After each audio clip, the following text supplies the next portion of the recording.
প্রিয় ছাত্রছাত্রী যারা ক্যালকাটা ইউনিভার্সিটিতে বিএ জেনারেল ইকোনমিক্স সিসি কিংবা জিই2 সিবিএস সিস্টেমে সাপ্লি এক্সাম দেবে তাদের জন্য ইকোনমিক্সের তোমরা অনেকে কমেন্ট করেছিলে সাজেশন দেওয়ার জন্য এই ভিডিওতে আমি আলোচনা করছি 10 মার্কের 5 মার্কের এবং 2 মার্কের কিছু প্রশ্নগুলো তোমরা প্রথম থেকে শেষ পর্যন্ত দেখো এবং তৈরি করো। এখনো তোমাদের হাতে অল্প কিছু সময় রয়েছে, আশা করি তৈরি তো করেই ফেলেছো, আর একটু মন দিয়ে দেখে নাও।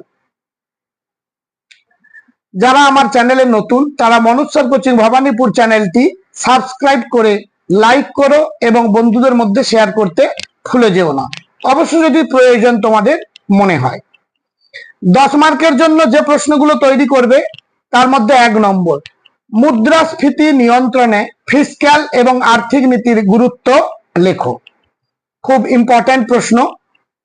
লেনদেন ব্যালেন্সে প্রতিকূলতা বলতে কি বোঝো? এই পরিস্থিতি সংশোধনে কি কি পদক্ষেপ নেওয়া যেতে পারে? 3 নম্বরের প্রশ্ন, বাণিজ্যিক ব্যাংকগুলি কিভাবে ঋণ সৃষ্টি করে?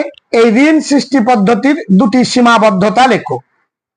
4 দাগের প্রশ্ন, কেইনসীয় নগদ পছন্দ তত্ত্বে কিভাবে অর্থের চাহিদা রেখা নির্ধারিত হয় আলোচনা করো।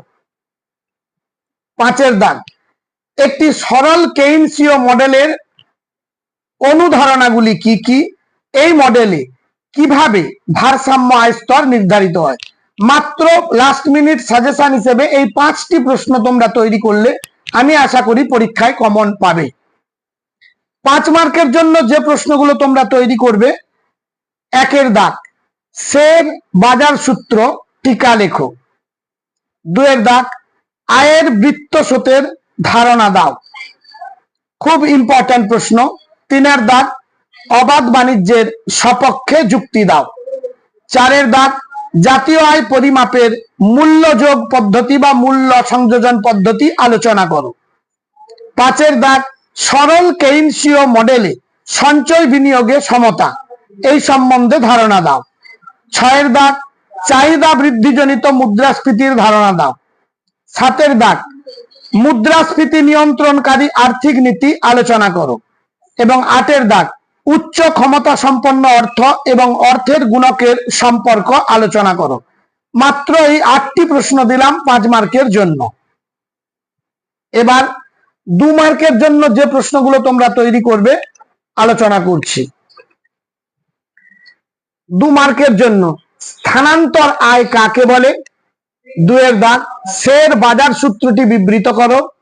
3 দাগ, ফিলিপস রেখা কি? 4 দাগ, সুষম বাজেট গুণক কাকে বলে?